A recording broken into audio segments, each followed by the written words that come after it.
buena memoria. No, ¿verdad? Pero hablamos de la fascinación de la mentira en el capítulo 3 de Gálatas, de los versos del 1 hasta el verso 5. Pero este ya es entonces el sexto tema que vamos a desarrollar. Y usted se preguntará, si es primera vez que va a oír sobre esto, sobre el libro de Gálatas, ¿por qué mi interés de ir de esa manera despacio en toda la epístola, que tiene 6 capítulos y más o menos van a ser 13 temas o 14 temas? Y la razón es porque Gálatas desnuda muchas cosas que actualmente muchos ministros equivocados, y muchas veces siendo instrumentos del enemigo, está tratando de enseñar para confundir al pueblo de Dios.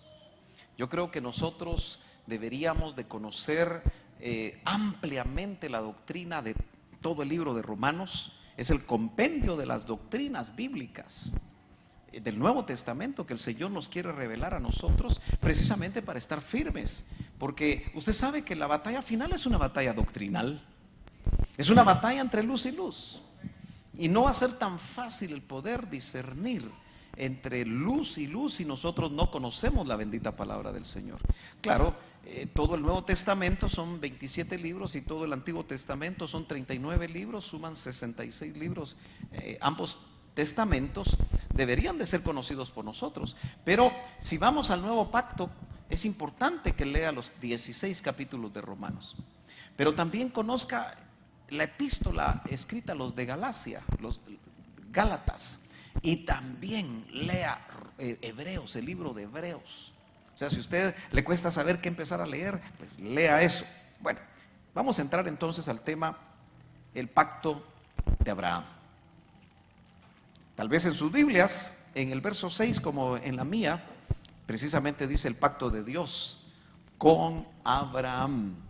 Y vamos a leer desde el verso 6, capítulo 3 de Gálatas, verso número 6.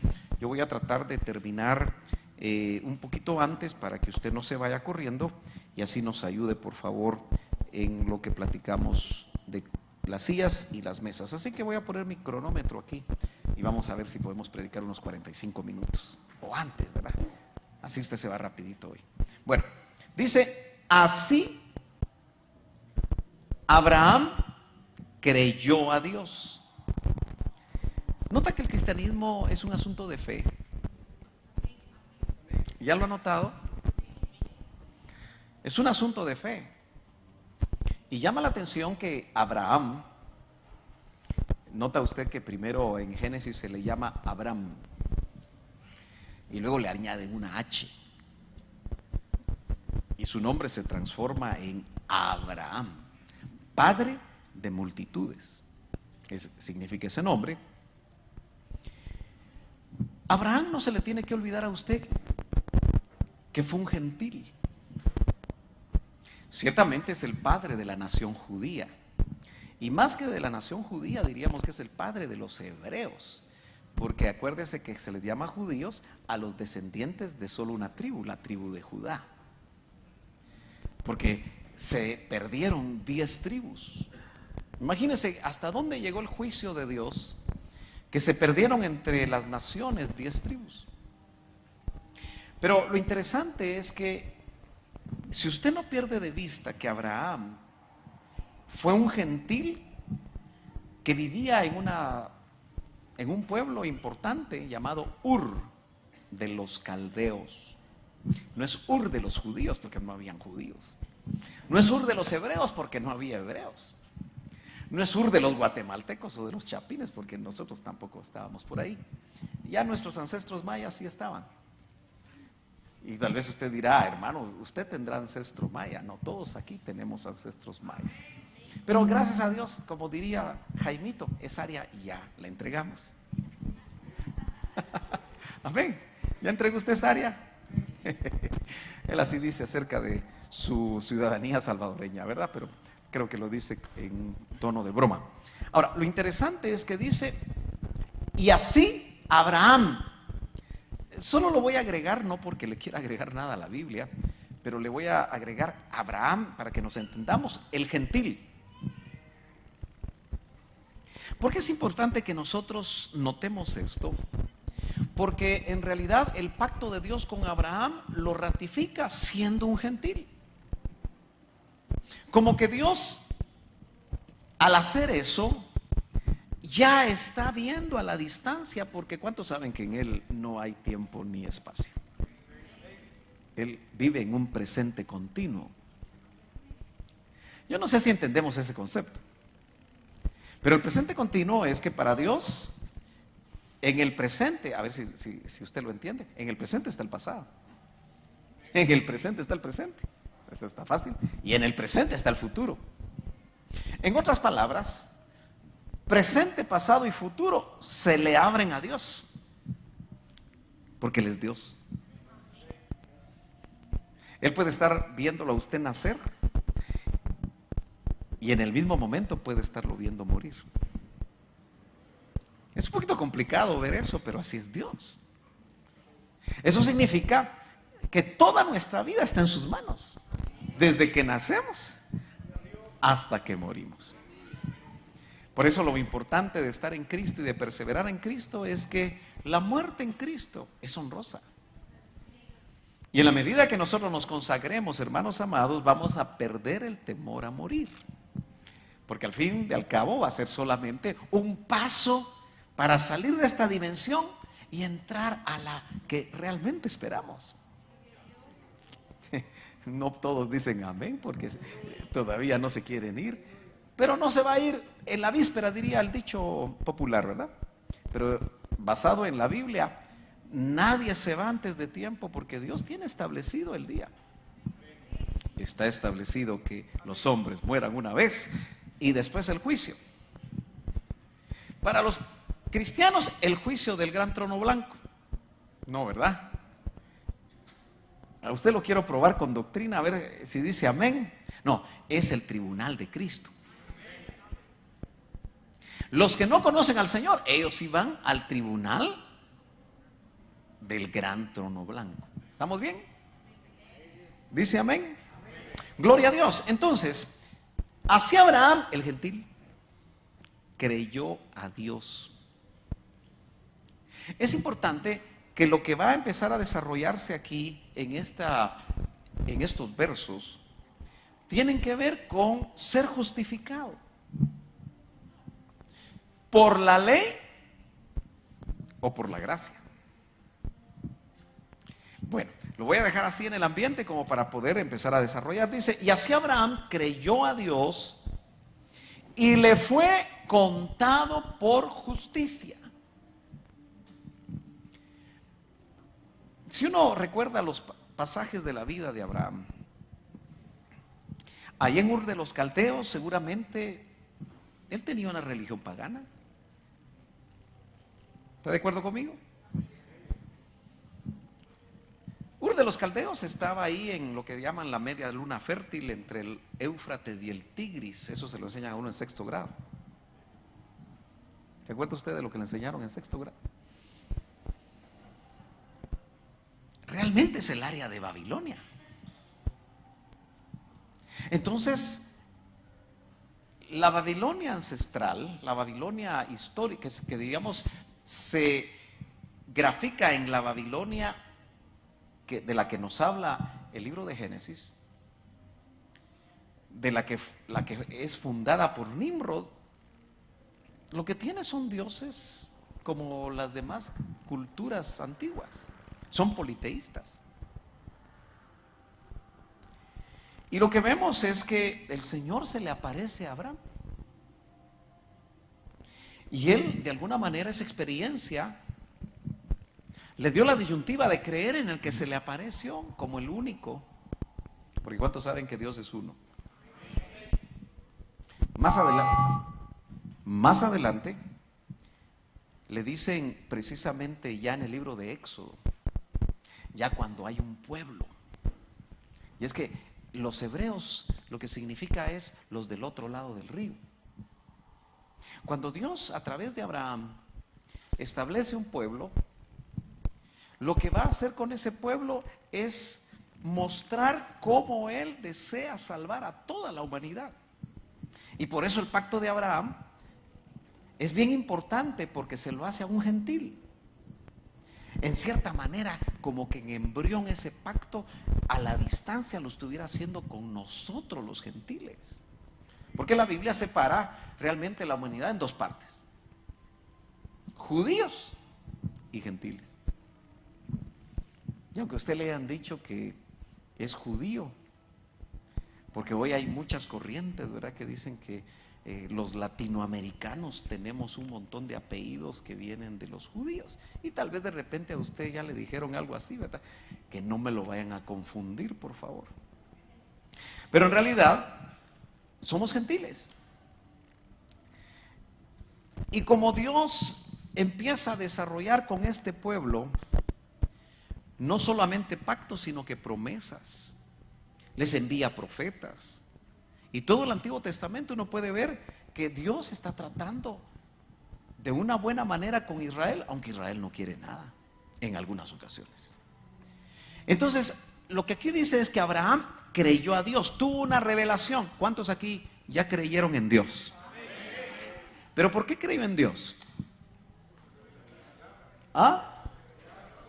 Porque se lo revelaron, ya sea por medio de la palabra, escrita o hablada, un tratado, no sé qué Dios usó, pero a usted se le reveló quién es Dios y que tiene un hijo y que su hijo murió en la cruz del Calvario por nosotros, y que también el Espíritu Santo aplica, no solo nos convence de pecado, sino que aplica el sacrificio de Cristo a nuestras vidas para que podamos nacer de nuevo. De hecho, somos nacidos del Espíritu. Bueno, entonces dice que cuando Abraham creyó a Dios, esa fe, porque solo se puede creer con fe, a él le fue contado por justicia. En otras palabras, él fue justificado por medio de la fe, siendo gentil. Y ojo, todavía no había ley. Aquí tenemos que entender la ley no solamente como lo que algunos pretenden ahora decir, que la ley se refiere a ciertas cosas que no son ceremoniales, sino que ellos le dicen morales. Usted sabe que los que quieren que hoy en día usted guarde la ley, dicen porque no pueden guardar los 613 mandamientos. ¿Sabe cuántos son? 613 mandamientos. A mí me llama mucho la atención que termine en 13, porque realmente lo que va a decir Gálatas aquí tal vez le va a dar a usted, le va a dar a entender ciertas cosas interesantes. Pero los que pretenden guardar la ley y justificarse por medio de la ley en estos tiempos, y en todo el tiempo han habido movimientos que se quieren justificar haciendo obras y guardando la ley, pero en realidad no lo han podido conseguir, porque el único que la pudo guardar completa se llama Jesús. Él fue el único que la pudo guardar. Los 613 mandamientos, fue el único que la pudo guardar. Pero note usted que dice el apóstol Pablo en Romanos que la ley, su objetivo era sacar a luz el pecado que había en las personas. Por eso algunos que hacen ciertos métodos evangelísticos, me llama la atención, porque ellos dicen, primero hay que llevarlos. Alguien por aquí, creo que lo dijo el hermano Daniel, en una escuela dominical. Usted que viene temprano a oír las escuelas dominicales se va a recordar de lo que él dijo. Pero dice que es mejor primero llevar al monte Sinaí al pecador antes de llevarlo al monte Sión. ¿Es así la cosa? Porque en el Sinaí se le demuestra a la persona que es pecadora. Y se puede hacer solamente con los 10 mandamientos. ¿Cuántos aquí saben los 10 mandamientos?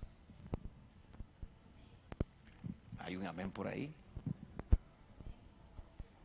Pero usted sabe que realmente los 10 mandamientos, indudablemente lo que le muestran a la persona que dice que no es pecadora, porque la mayoría de personas dicen que no son pecadoras y que no necesitan realmente una religión para vivir bien. El monte Sinaí les va a definir que realmente son pecadores. Porque el pecado es todo aquello que va en contra del carácter de Dios. Eso es pecado. ¿Cuántos saben que Dios es verdad? Él no miente, lo dice la Biblia. Entonces, cualquier mentirita que tú te echas, ¿y habrá alguno aquí que nunca ha mentido? Que levante su mano para decirle, mentiroso. Cualquier mentira que nosotros hagamos es pecado. Y así podríamos ir con un montón de cosas que la ley, cuando establece no robarás, no codiciarás a la mujer de tu prójimo, ni sus bienes, ni sus animales, ni nada, porque los 613 mandamientos dicen muchas cosas. Entonces Pablo entiende como buen judío que la ley, lo que tenía que sacar a luz era el pecado, mostrarle a la persona que era pecadora, pero por sí misma no podía justificar a nadie porque nadie la pudo cumplir. Entonces note usted que aquí lo que el apóstol recibe de parte de Dios es que un hombre le creyó a Dios y esa fe le fue contado por justicia. Avancemos al verso número 7.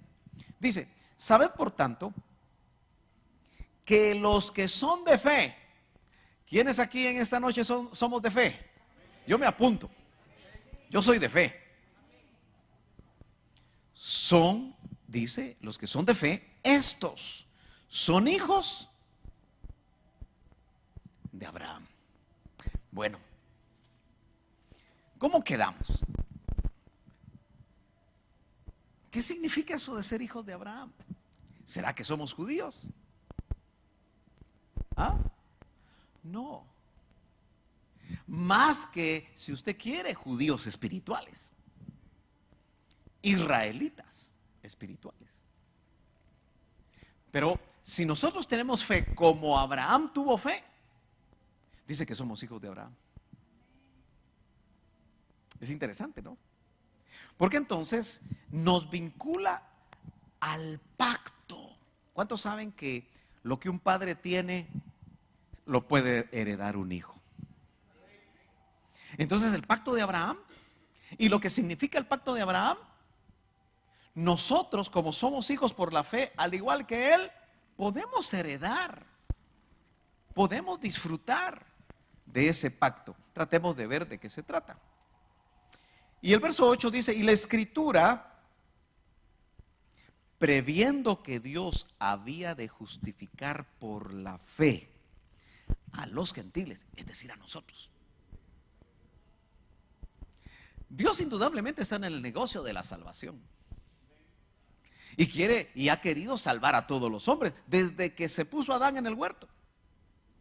Acuérdense que cuando la primera pareja peca, el Señor le encuentra una solución y derrama sangre. Y luego ahí en el Génesis dice que sin derramamiento de sangre no puede haber perdón de pecados. Entonces, cuando mata al animalito, que no necesariamente fue un cordero, o puede ser que sí, porque dice que los vistió de piel de animales, pero no dice exactamente que es un cordero, pero pudiera ser. No nos vamos a pelear por eso. Pero lo importante es que cuando él hace y los viste precisamente de piel de animales, tuvo que derramar sangre. Amén. Entonces ya está desde ahí, desde el libro de Génesis, está marcando que un sacrificio donde se iba a derramar sangre, y no cualquier sangre, sino que la sangre del Cordero de Dios era lo que iba a traer salvación a toda la humanidad, incluyendo judíos y gentiles. Por supuesto, se lleva todo el Antiguo Testamento y los años que eso abarca, que son 4000 años, en desarrollar lo que se llama la historia de la salvación. ¿Me está entendiendo, hermano amado? Yo quiero ir despacio con esto para que usted lo logre entender bien. Y la escritura entonces, Y aquí la escritura se está refiriendo por contexto al Antiguo Testamento, especialmente al Génesis. Previendo que Dios había de justificar por la fe a los gentiles, dio de antemano la buena nueva a Abraham. Entonces quiere decir que a Abraham le revelaron el evangelio, porque el evangelio es buena nueva. ¿Usted está gozoso por la buena nueva?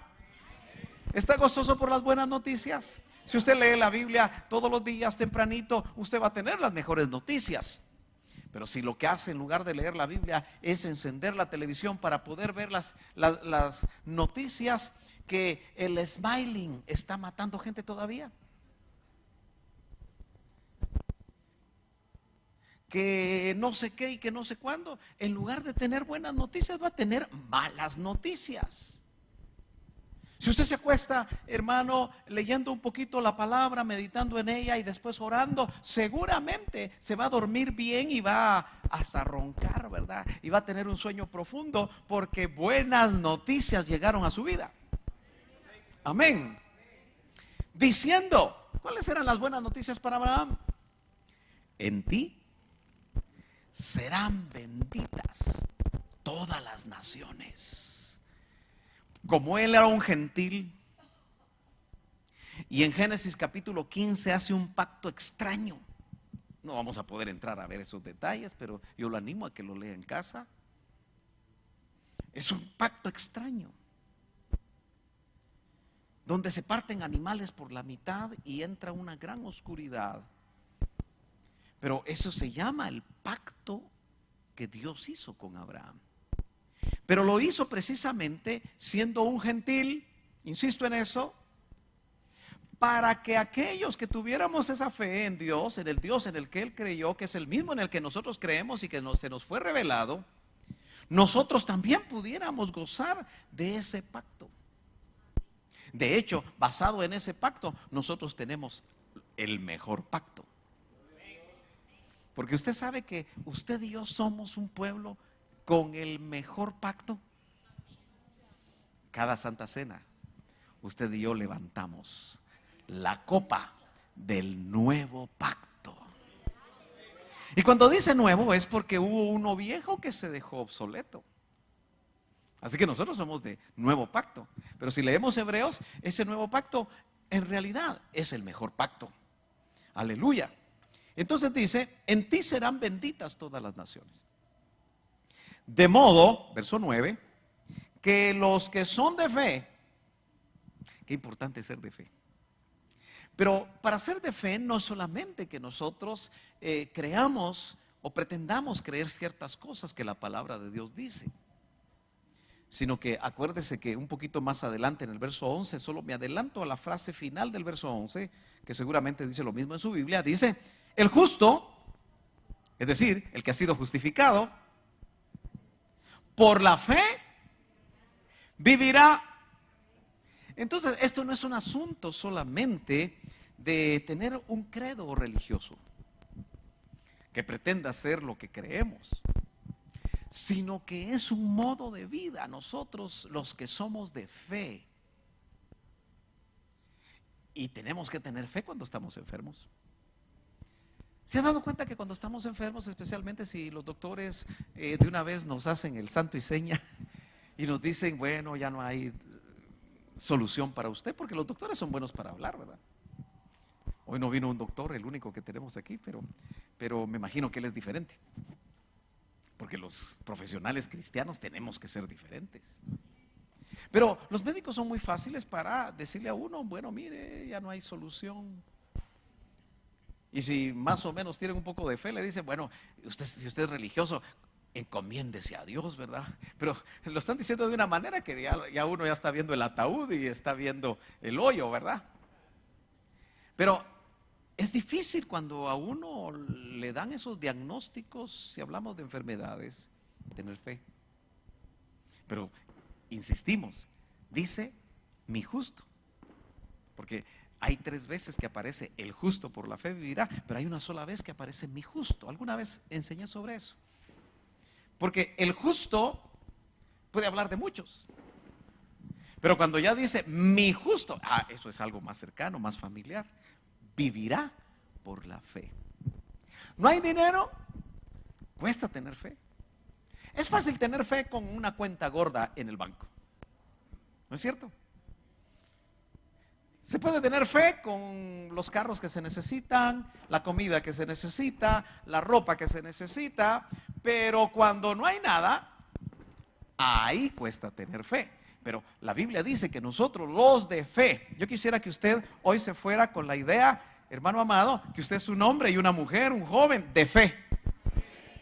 Está estudiando, tenga fe, pero estudie también.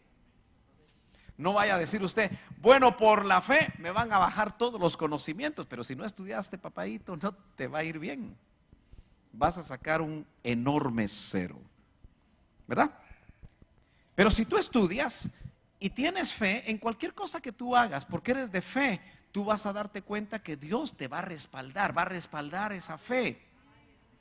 Y entonces dice el verso 9, de modo que los que son de fe son bendecidos con el creyente Abraham. Así dice su Biblia. Yo quiero entender entonces que las bendiciones que tuvo Abraham y aún las que no tuvo, nosotros que en cierta manera al ser hijos estamos en sus lomos. A mí me llama la atención algo que dice el libro de los Hebreos, que es muy interesante. Y obviamente los varones solteros que están aquí, que todavía no han tenido hijos, espero, ¿verdad?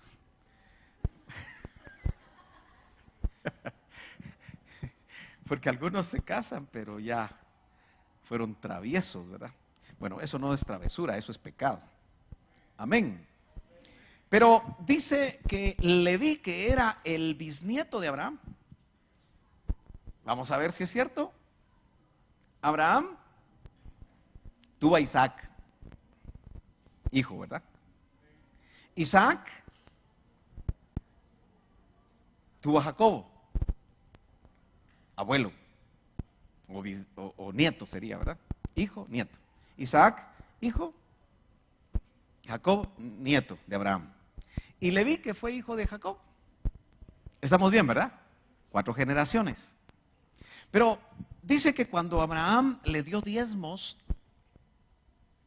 porque fíjese que el diezmo que nosotros damos, dicho sea de paso, si lo damos.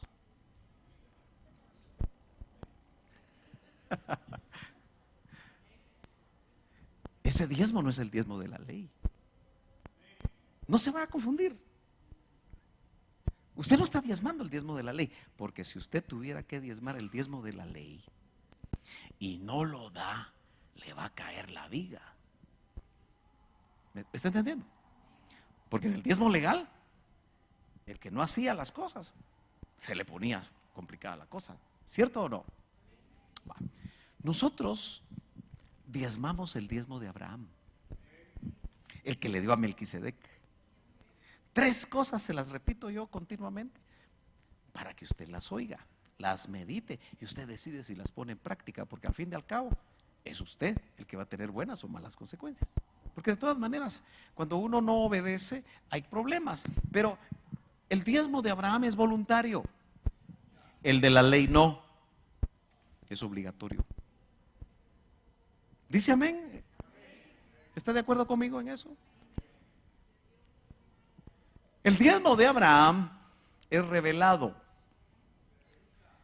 Se lo revelaron a Abraham. Y por eso le dio el diezmo a Melquisedec, siervo del Dios Altísimo, sacerdote del Dios Altísimo. ¿Estamos de acuerdo?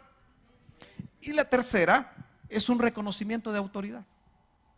Porque él reconoció al darle a Melquisedec, sacerdote del Dios Altísimo, que había una autoridad en él y por eso se lo dio. Amén.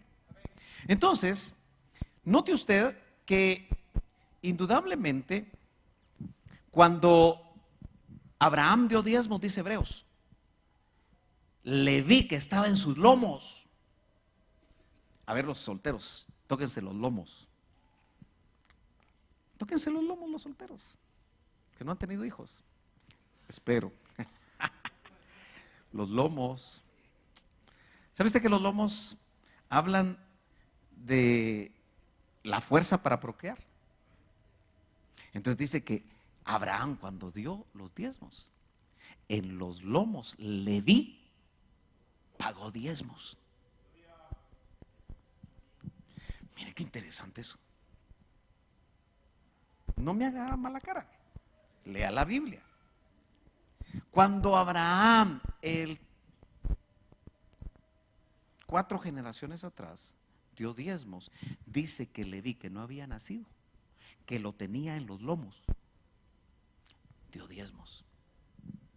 Eso me hace pensar que todo lo que haga usted en esta generación va a bendecir a sus hijos, a sus nietos y a sus bisnietos y a sus tataranietos, si acaso el Señor tarda en venir. ¿Me está siguiendo? Entonces, yo a eso le llamo la bendición generacional. Pero también lo malo que usted haga también va a dañar a sus hijos, a sus nietos, a sus bisnietos y a sus tataranietos. Por eso, por favor, conságrese, viva bien. No justifique su manera de vivir. No busque teología barata para justificar su manera de actuar, porque lo van a pagar sus hijos, lo van a pagar los nietos o lo van a pagar los bisnietos.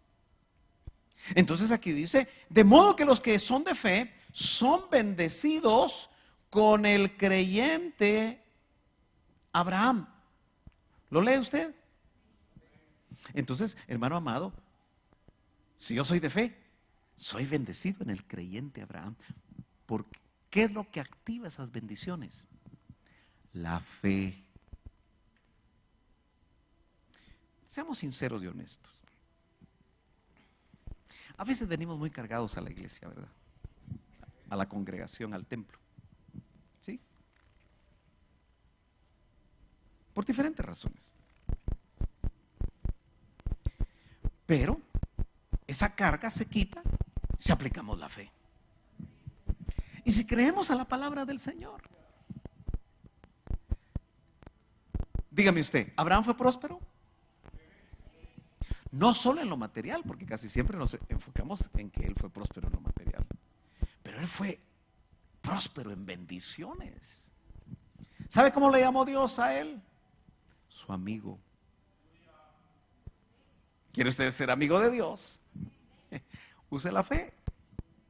Porque la fe hizo que este hombre experimentara muchas cosas interesantes, habiendo salido de un pueblo completamente pagano. Verso 10. Porque todos los que dependen, aquí es donde viene el contraste, de las obras de la ley están bajo maldición. Ahora mire, ahora que estudiaba esto ahí en mi oficina, tenía 2 Biblias. Una electrónica y otra Biblia normal, una peshita, que es traducción del arameo al español. Mi Biblia Reina Valera y una Biblia electrónica, de hecho 2, que no se las recomiendo. Yo no les recomiendo a ustedes leer el Código Real, ni la versión Kadosh. Se lo digo para aquellos que son acuciosos y les gusta ver las versiones y esto y lo otro, por eso se lo recomiendo, no las lea. Porque cuando yo empecé a ver cómo traduce el verso 10, el Código Real, es una barbaridad. Porque tratan, en primer lugar, no está realmente traduciendo, sino que está haciendo una paráfrasis que justifique su teología. Porque son ambas Biblias versiones mesiánicas. Que lo que pretenden es que usted crea lo contrario de lo que aquí está diciendo. Aquí dice claramente, porque los que dependen de las obras de la ley están bajo maldición. Y ellos, para suavizar eso, traducen de otra manera. Y lo que tratan de decir es que el legalismo de la mala interpretación de la Torá es lo que está bajo maldición, para poder justificar lo que ellos creen, que es que usted, ok, está bien que crean Cristo, aunque ellos no le van a aceptar Cristo. Usted va a tener que decir Yeshua, o usted va a tener que usar un nombre hebreo. ¿Me entiende? Como una forma de no hablar de los nombres que según ellos fueron establecidos de una manera equivocada en griego, esto y lo otro. Incluso ellos no quieren usar Jesús. Y usted sabe que viene del hebreo Yeshua, que significa Salvador. Pero al final lo que tratan es de engañarlo a usted para que usted celebre las fiestas judías, para que usted tenga costumbres judías y usted de alguna manera mezcle, porque es una mezcla horrorosa que puede llevarlo a una enorme apostasía. Yo voy a tener que enseñarle a usted algunas cosas ahora que estamos viendo por qué hacemos lo que hacemos. No sé si los temas le están interesando a usted. ¿Por qué las mujeres se ponen velo? ¿Por qué? ¿Qué otras cosas hemos visto? ¿Por qué? ¿Por qué danzamos? Entonces vamos a tener que ver algunas cosas para que usted vaya fundamentando su fe. Pero claramente aquí dice, maldito todo aquel, es una palabra muy fuerte, que no permanece en todas las cosas escritas en el libro de la ley, para hacerlas. ¿Cuántos mandamientos le dije a usted hace unos minutos que había? 613 mandamientos. Lo que está diciendo Pablo ahí es que si usted quiere cumplir los 613 mandamientos, los tiene que cumplir todos, no solamente algunos, como lo hace la secta de los adventistas en todas sus ramas, como pretenden hacerlo los mesiánicos con todas sus ramas, que son un montón, que lo que pretenden es guardar esto, guardar aquello para legalizarlo. Por eso algunos han escrito que los mesiánicos de estos tiempos son los nuevos Gálatas, porque se acuerda que ese tema que vimos hace casi un mes, la fascinación de la mentira está fascinando a la gente. Mire, yo no me canso de tratar de advertirle a usted estas cosas, porque he visto pastores con su kipá que caminaban conmigo, con su barba de chivo, algo que no se puede ver, circuncidados. No al 8º día, porque están grandotes y viejos y feos. No, eso es otra cosa.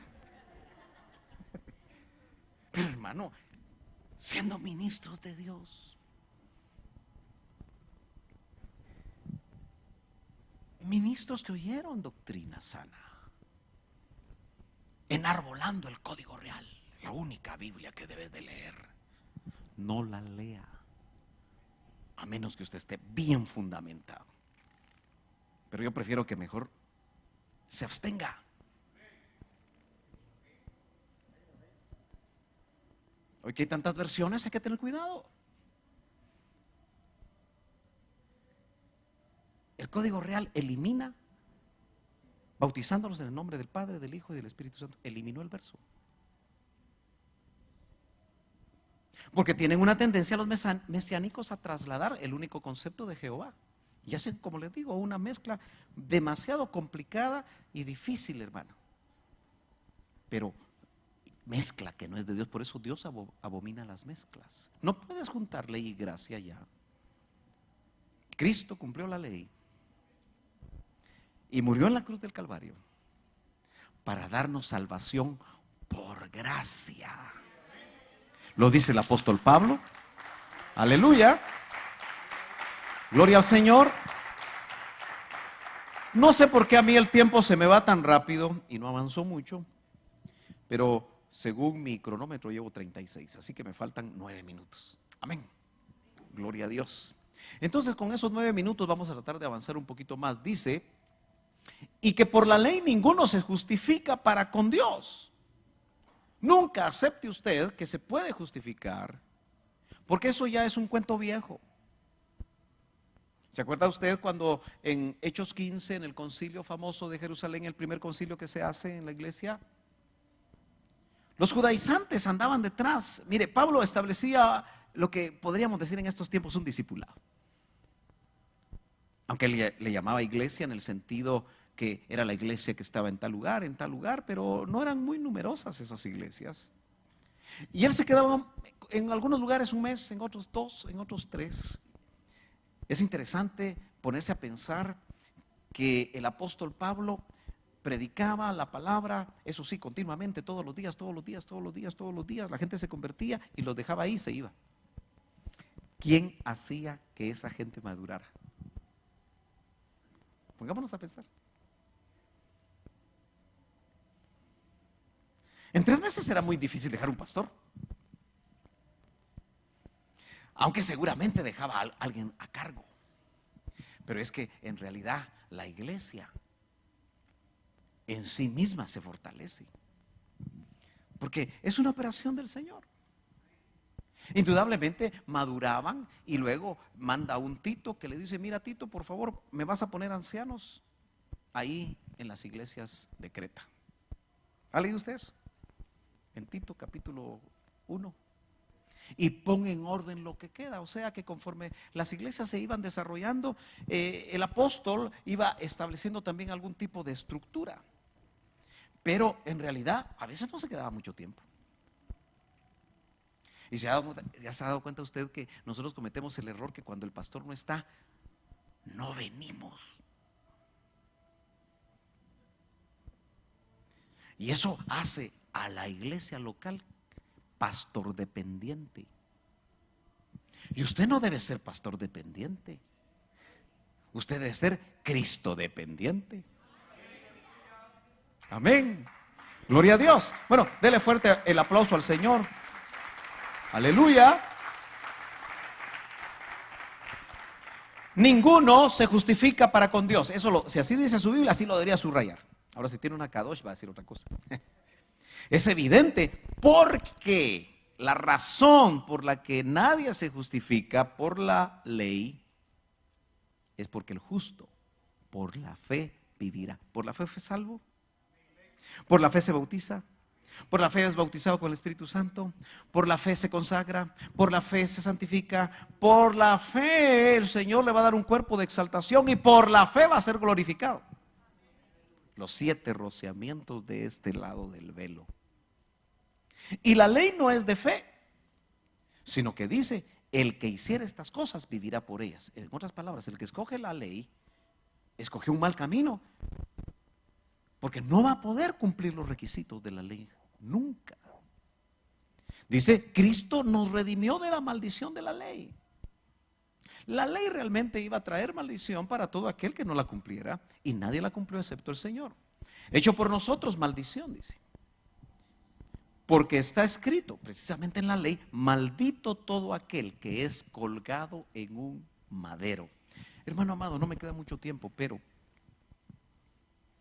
qué maravilloso es saber que el Hijo de Dios cargó aún la maldición que significaba morir en una cruz por amor a nosotros. Él lo dio todo. Él se hizo nada, se anonadó, se vació del ser igual a Dios. En el original, eso lo que indica es que sus atributos quedaron en neutro. ¿Qué pasa cuando usted pone un carro en neutro? ¿Ah? Sí, se desconecta. Pero si usted necesita una primera para avanzar hacia adelante, ¿cierto? Necesita un retroceso para avanzar hacia atrás. El neutro es que todo se queda así inmanente. Y eso fue lo que él hizo. Se vació del ser igual a Dios. Pero como Cordero de Dios muere en la cruz del Calvario, y él se hizo maldición para que nosotros ya no tuviéramos esa maldición sobre nosotros. Es digno de que le demos un aplauso a nuestro amado Jesús. Aleluya. Porque él fue colgado en un madero, ninguno de nosotros va a ser colgado en un madero. Pero en el proceso de consagración sí tiene que morir el yo. Por eso Pablo dice: con Cristo estoy juntamente crucificado. Pero no es una muerte física, sino que es una entrega continua que, si somos honestos, nos cuesta a todos. Venimos al culto Y cuando salimos se nos va olvidando. Llegamos a la casa y ya no somos los mismos que estábamos en el culto. Amanecemos a otro día y menos todavía. Nos parecemos al que estaba aquí hace unas cuantas horas, pensando en Dios, pensando en las promesas, siendo bendecidos, y rápidamente cambiamos. Porque lamentablemente no nos hemos dado cuenta lo que significó realmente el sacrificio de Cristo. Por eso el doctor Ríos decía, el mejor tributo que tú le puedes dar a la gracia es consagrarte. Termino. Para que en Cristo Jesús la bendición de Abraham alcanzase a los gentiles, a fin de que por la fe recibiésemos la promesa del Espíritu. Note que es por la fe. Hermanos, Pablo, o mejor dicho, hermanos, hablo en términos humanos. Un pacto, aunque sea de hombre, una vez ratificado, nadie lo invalida ni le añade. Ahora bien, a Abraham fueron hechas las promesas en ese pacto, porque todo pacto tiene promesas. Por eso cuando alguien se va a casar, los votos son las promesas del pacto. Por eso yo no permito que cuando yo bendigo una boda se manejen de un libro los votos o se saquen de una película, sino que yo le digo a la pareja 1 o 2 meses antes: medita en tus votos, escríbelos, ya sea que los quieras decir de memoria o si te pones nervioso, porque todo el mundo se pone nervioso en esos momentos, y vas a leer tus votos, porque son las promesas que ratifican el pacto de amor que estás haciendo delante de Dios con tu pareja. Y un consejo que trato de darles es: mejor si los ponen en un cuadro, los votos de ella y los votos de él, porque cuando empiecen los cuentazos, hay que agarrar. Mira, ¿qué fue lo que dijiste aquí, mijito? Ah, sí es cierto, perdóname. Y si es ella la complicada, mira, mijita, ¿qué fue lo que dijiste aquí? Porque qué rápido se nos olvida. Por eso aquellos borrachos que se casan borrachos, o por lo menos como unas 3 o 4 entre pecho y espalda, los mundanos, ¿verdad? Así llegan. ¿Qué? Y el padre les dice: mire, en amor, en tiempo de enfermedad y en tiempo de salud. Ese cuate no está pensando en eso. Las promesas de un pacto, las promesas que le dieron a Abraham, dice este verso, dice: a Abraham fueron hechas las promesas y a su simiente. No dice y a las simientes, como si hablase de muchos, sino que de uno, y a tu simiente, porque Cristo es simiente de Abraham, la cual es Cristo. Esto pues digo, el pacto previamente ratificado por Dios para con Cristo, la ley que vino 430 años después de este pacto, no lo abroga para invalidar la promesa. Porque si la herencia es por la ley, ya no es por la promesa. Pero Dios le concedió a Abraham, o la concedió a Abraham esa herencia, mediante la promesa. Y nosotros podemos hacer propia esa herencia en Cristo, porque Cristo se metió en nosotros. Yo no sé si usted entiende, hermano, y si entiende, dele un fuerte aplauso al Señor. Aleluya. Gloria a Dios. Y termino a los 46, 27, 31. Póngase de pie. Póngase de pie, hermano amado. Ese pacto con Abraham garantiza bendición y no maldición. Ese pacto de Abraham nos recuerda que hay salvación también para los gentiles. Ese pacto con Abraham es incondicional. El pacto de Moisés, el pacto en el Sinaí, era condicional. Si tú obedeces la ley, vas a ser bendecido. Si no la obedeces, te va a ir mal. Pero cuando usted lee en el capítulo 15 de Génesis, a Abraham lo durmieron. El hombre no participó ahí en el pacto con Abraham. Lo durmieron. Y no pudiendo jurar por uno más alto, dice, Dios juró por sí mismo. Así que ese pacto es incondicional, porque no puede hacer el hombre nada para abrogar ese pacto, a menos que lo rechace completamente, a menos que vomite esa fe que tuvo y que aplica el pacto de Abraham en su vida. Así que, hermanos amados, ustedes que son de pacto, los que somos de pacto, levantemos nuestras manos en una señal de agradecimiento al que se hizo maldición cargando nuestros pecados al morir en una cruz. ¿Por qué no le agradece con sus palabras al Señor ese sacrificio maravilloso, ese sacrificio perfecto donde se derramó sangre, la sangre del unigénito Hijo de Dios, su sangre inmaculada, como cordero perfecto, sin mancha, sin contaminación, sin defecto, muriendo una sola vez, da vida a aquellos a los que se les revela este sacrificio como la única solución a la problemática del pecado en la humanidad. Por eso, Señor, te damos gracias en esta noche. Y clamamos porque si el pecado nos alcanzó hoy, tu palabra dice que tenemos en ti un abogado cuyos mejores argumentos son los agujeros en sus manos, su costado, que como señal, aunque ya no está abierto, tiene una señal. Los agujeros en tus pies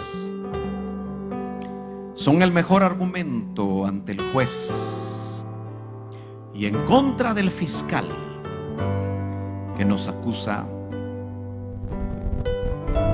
El abogado defensor presenta su causa y nuestros pecados pueden ser perdonados.